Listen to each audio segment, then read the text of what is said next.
еден од начините на кои што престанува е да самите си дадат оставка.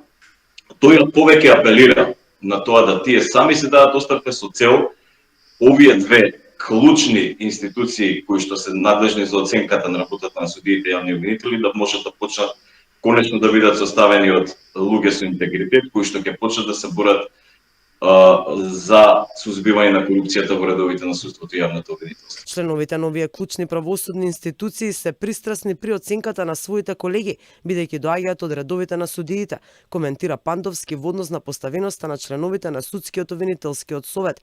Тој предлага нови законски решенија. Во изборот на членови на овие две институции да има многу помалку судии и јавни обвинители, односно да бидат избрани луѓе од другата правна професија како адвокати, професори и така натаму, кои што на еден пообјективен начин ќе вршат оценка на работата на судиите на јавни обвинители со оглед дека ако мнозинството на членови во судскиот совет и во јавно обвинителскиот совет се бираат од редовите на судиите и јавните обвинители, кои што до пред нивниот избор работеле со своите колеги, не би можело да се очекува толкава објективност во нивната работа и во оценување. Работата на правосудните институции го допреа дното откако според анкетите довербата во судскиот систем падна на статистичка грешка од 2%. Судскиот систем изминативе години работи со голем број скандали и е критикуван за несовесно работење од представниците на меѓународната заедница кај нас.